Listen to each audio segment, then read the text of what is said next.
Bonjour à tous, bienvenue dans le club des invités sur ANews Expérience Client.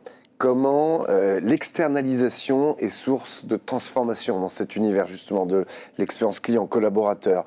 On va découvrir ça avec le syndicat des professionnels des centres de contact et sa déléguée générale, Caroline Nadan. Bonjour. Bonjour Alexandre. Merci, ravi de vous avoir sur ce plateau. On va décortiquer avec vous votre baromètre des impacts économiques, sociaux et territoriaux des centres de contact en France. Il paraît chaque année, n'est-ce pas? Absolument. Donc on a le plaisir de vous recevoir pour en savoir un petit peu plus. Déjà, pour ceux qui ne vous connaissent pas ou pas bien, le SP2C, comme on le surnomme, c'est combien d'adhérents et ça représente combien de personnes? Alors, le SP2C, ça ressemble 62 entreprises en France. Oui. Qui sont regroupés dans 9 grands groupes et qui pèsent 70% du marché français des outsourceurs. D'accord. Donc, Armatis, Bluelink, Connecta, Foundever, Majorel, j'ai peur d'en oublier un. Téléperformance, Concentrix, Outsourcia et Tête à Tête, qui est une TPE-PME nantaise qui nous a fait le plaisir de nous rejoindre.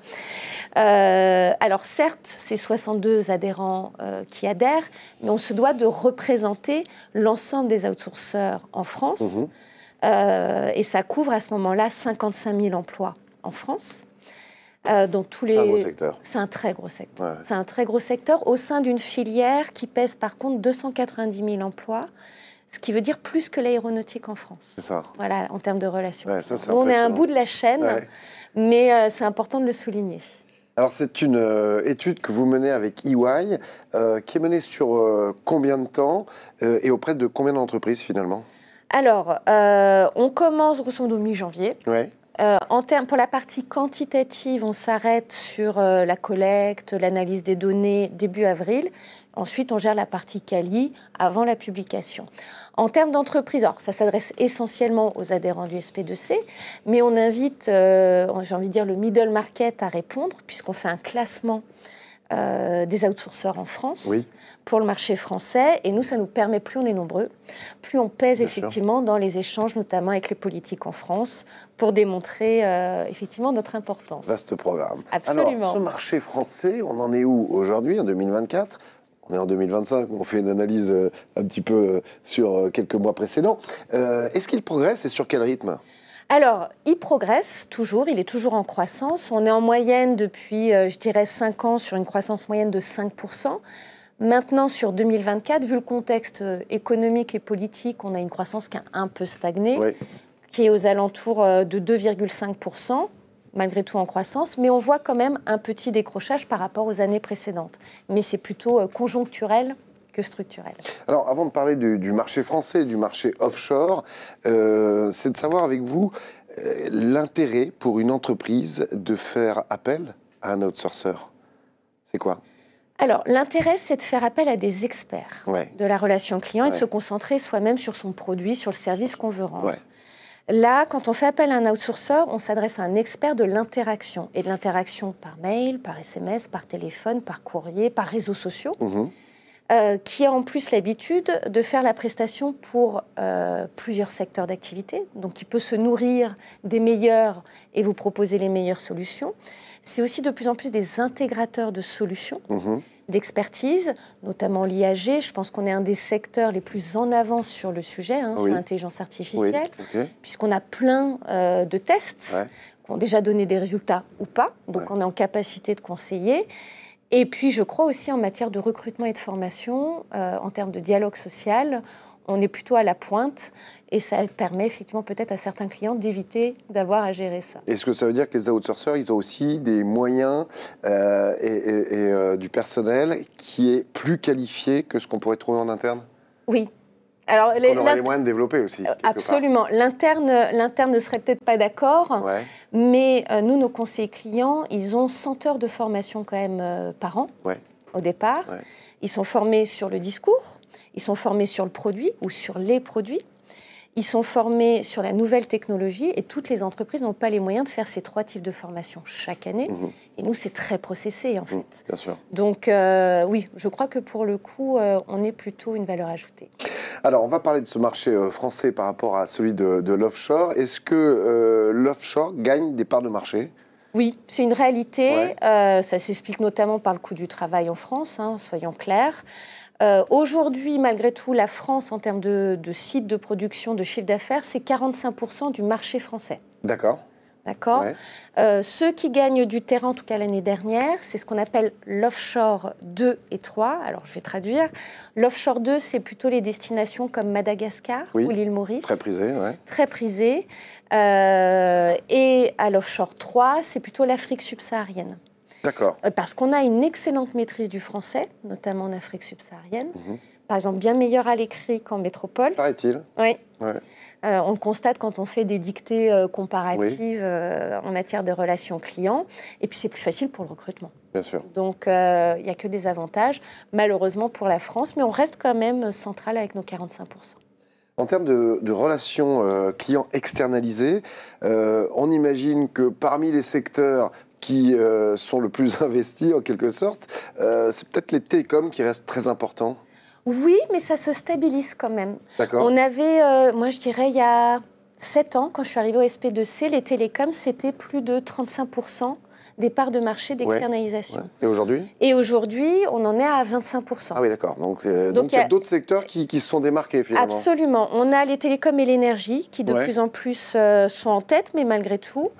Et on a le retail et le e-commerce, mais ça correspond à leur explosion, notamment avec la crise sanitaire, parce que tout se fait à distance. Je pense notamment aux voyages et aux hôtels. Donc on voit que plus un secteur est mature en matière de relations clients, plus il externalise, plus il fait appel à des experts. Et donc on voit que tout doucement, tous les secteurs commencent à faire appel aux outsourceurs. D'accord, donc ça c'est effectivement quelque chose qui se confirme sur la dernière étude. Absolument, sachant qu'en France on a encore de la marge, c'est-à-dire qu'on a 30% de la relation client qui est externalisée, alors qu'en Irlande, aux États-Unis, en Angleterre, en Allemagne, on est plus proche des 60-70%. Donc il y a encore de la marge en France.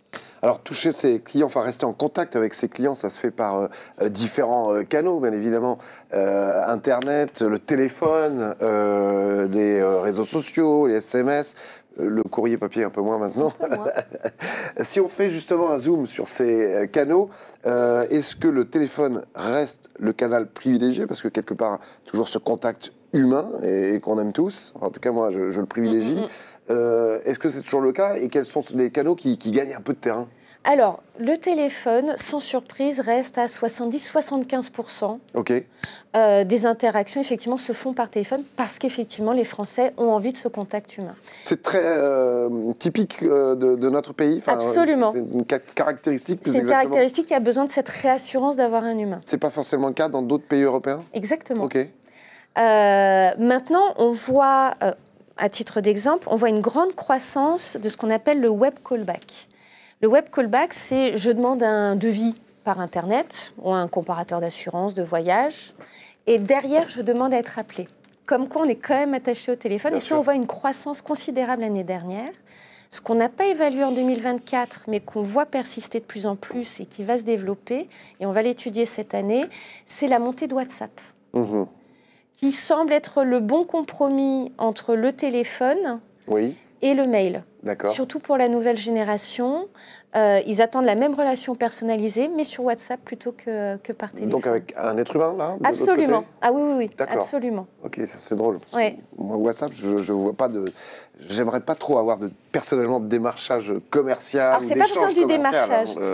Mais sur WhatsApp. Mais Air France a créé sa communauté WhatsApp pour le suivi. On a un retard d'avion, etc.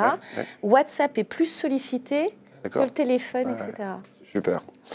On parlait tout à l'heure de ce secteur qui est un secteur important pour l'économie et l'économie française. C'est une filière qui est dynamique, mais est-ce qu'elle est toujours aussi dynamique en termes d'emploi en France ?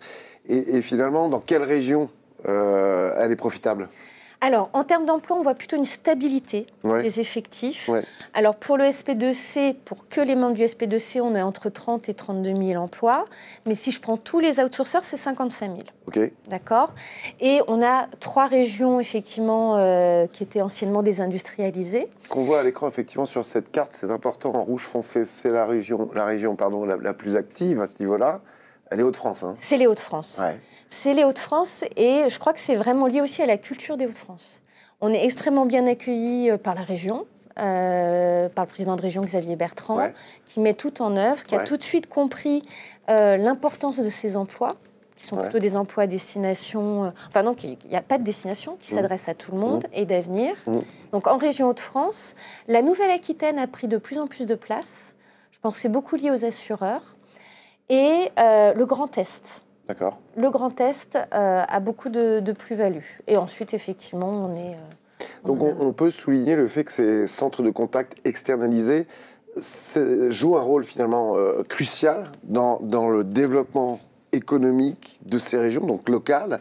Ils créent des emplois et finalement ils revitalisent des territoires. Absolument. On est souvent le premier employeur premier employeur privé dans une ville. Je pense à Calais, je pense à Boulogne-sur-Mer, je pense à Tourcoing. Dans les endroits où en plus il y a pas mal de chômage, donc c'est important de le souligner. Et donc c'est extrêmement important de le souligner. Si un centre de contact ferme à Calais, je ne suis pas sûre qu'il y ait beaucoup d'autres débouchés. Oui, d'accord. Est-ce que c'est un secteur qui contribue également à la responsabilité sociétale en intégrant des pratiques qui sont durables et qui favorisent l'inclusion ? Alors, s'il y a bien un secteur qui est inclusif, c'est le nôtre. Puisque, quel que soit l'âge, on recrute.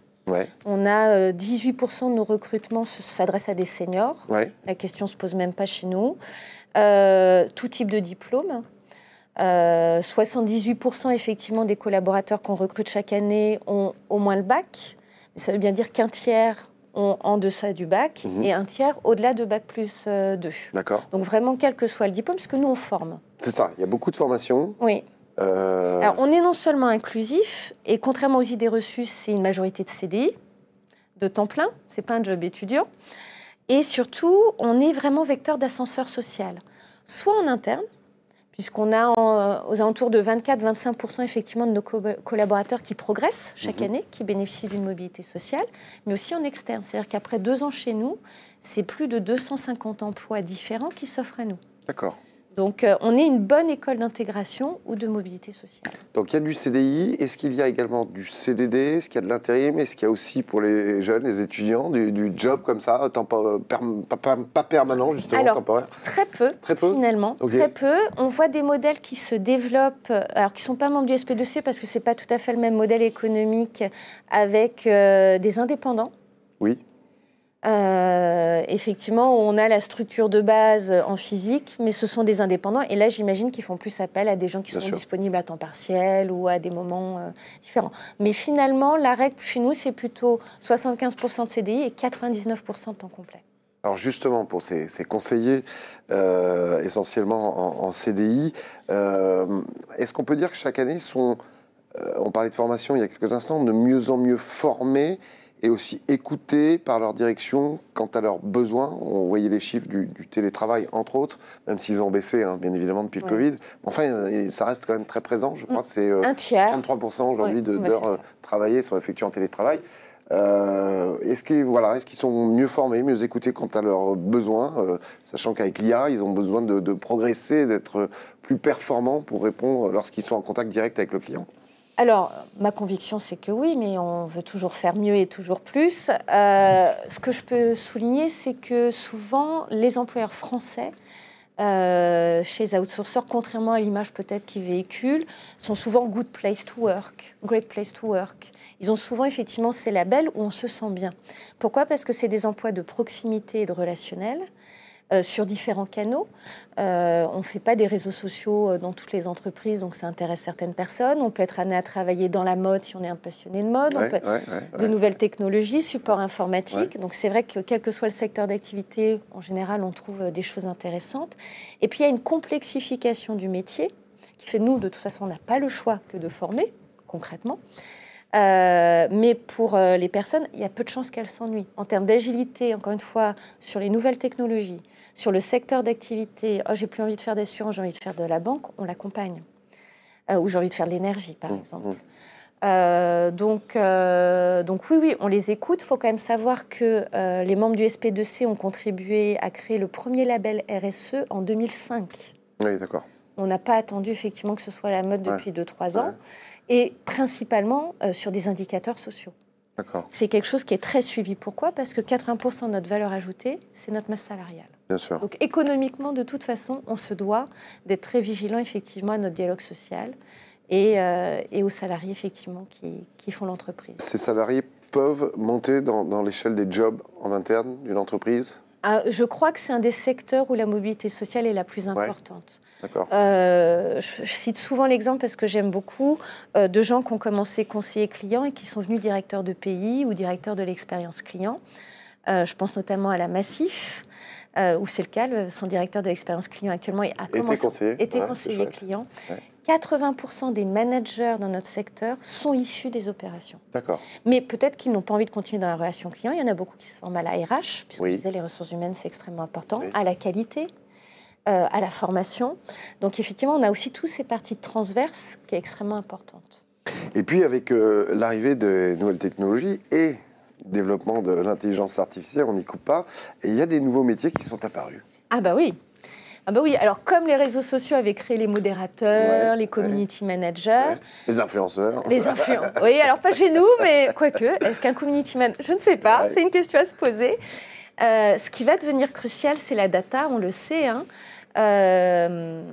Moi, ma conviction, et ce que je vois de plus en plus se développer, hormis les business analysts, les data scientists, etc., ce que je vois se développer et qui s'adresse à nos conseillers clients, donc pas besoin d'être ingénieur, Dieu merci, c'est ce qu'on appelle les data stewards.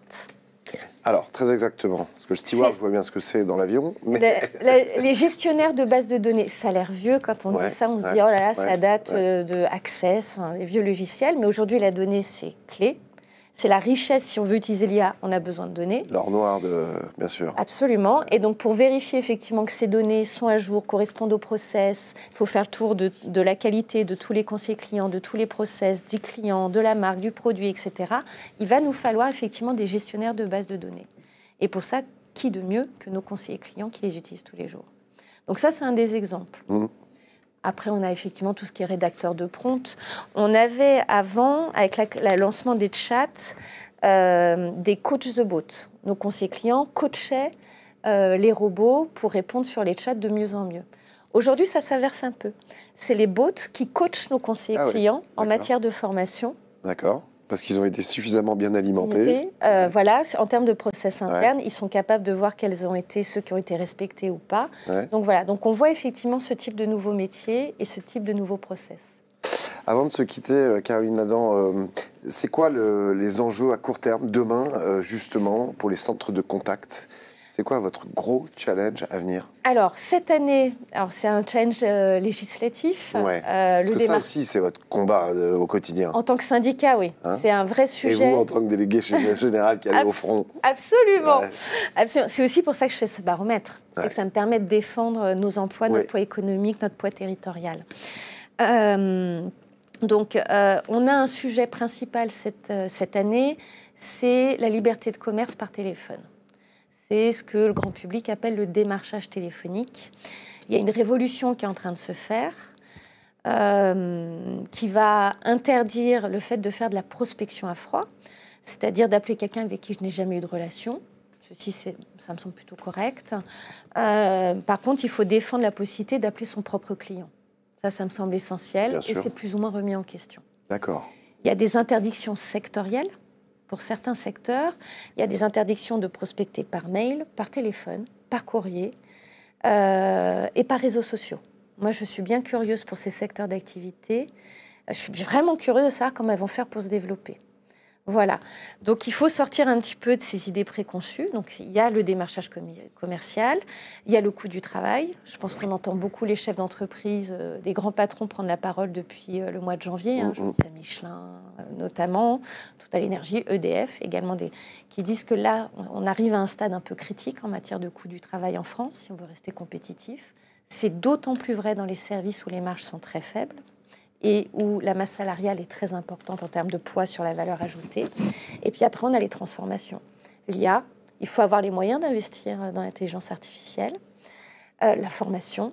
Et on sait bien qu'en France, depuis que ça a été, je dirais, presque nationalisé avec la création de France Compétences, les fonds sont de moins en moins dévolus aux salariés des entreprises, alors plus aux alternants et aux demandeurs d'emploi, Mais en attendant, j'aimerais qu'on évite de créer les chômeurs de demain en formant d'ores et déjà nos salariés.